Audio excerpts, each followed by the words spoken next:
Welcome to this week's edition of the Women's Basketball Report, here with head coach Peter Cinella. Coach, you just finished up your first two conference games this past weekend. What were the takeaways positively you can take from those two games? Well, we know it's tough to win on the road, so you really got to play well. We didn't play well in the first quarter of Robert Morris and the second quarter of St. Francis, PA. So we got to play 4 solid quarters. We had both games. We played good second halves and outscored both teams in each second half. So we shot the ball well in the second half, and we did some good things. We got to find a way to play all 4 quarters consistently.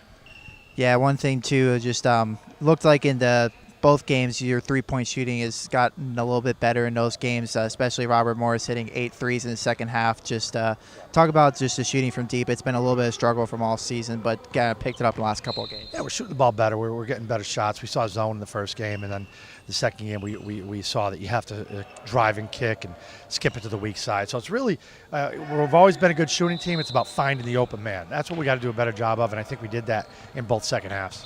Yeah, you mentioned the second half outscoring the teams, but just from starting point for starting games, just what can you make adjustments to get off to better starts so you're not having to play from behind?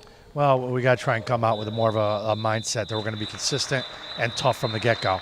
Now that we saw conference play, we know we got to be tough and we got to come out strong.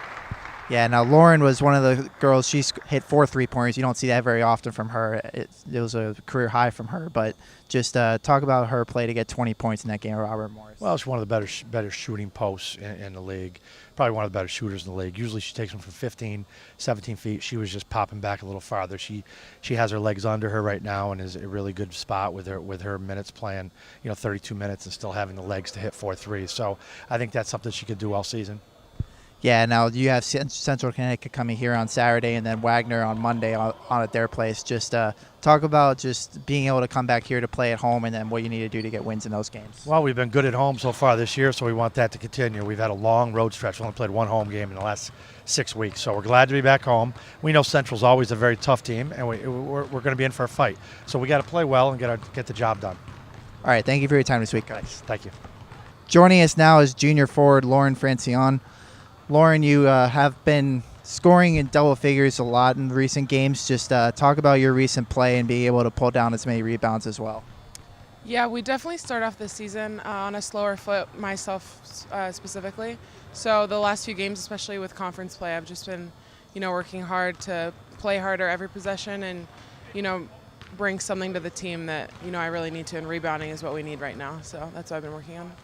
Yeah, now in this most recent game with Robert Morris, you had 20 points for your career high, but in doing so, you hit 4 threes. Did you ever hit 4 in a game before? No, I haven't. Yeah, because you're mostly playing down low. I imagine I could see on your face there was a smile after you hit that 4th three. Just what was the feeling of being able to hit that many from beyond the arc in that game? Yeah, it was obviously a good feeling. I feel like all post players love to play outside and step outside their range a little bit. So with Robert Morris especially, I realized that, I could play outside in that game. So it was cool, but, getting the win for that game was really the most important thing. So we got to keep working hard. Yeah, now your ability to block shots, you've showed that off last year with 55 to lead the team, and this year you're already in double figures for blocks. Just talk about what goes into your ability to make shot blocking a part of your game. It's really just help defense and, playing hard and aggressive. And, we talk about help defense a lot and just having each other's backs. And a lot of it comes from guards stepping into the paint, and then I'm having to protect the paint and step over. So it's really that. I use my height as an advantage. So.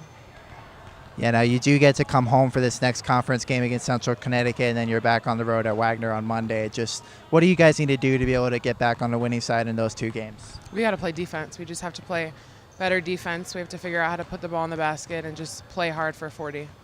All right, thank you for your time today, Lauren. Thank you. That'll do it for this week's Women's Basketball Report. You can catch the Knights here in the Rothman Center on Saturday, January 12th. That game will start at 2 p.m. And then they go to Wagner on Monday, January 14th. That game will be at 7 p.m. Both games will be streamed live on NEC Front Row. For more on the FDU Women's Basketball team and all the FDU Knights athletic teams, please check out FDUKnights.com.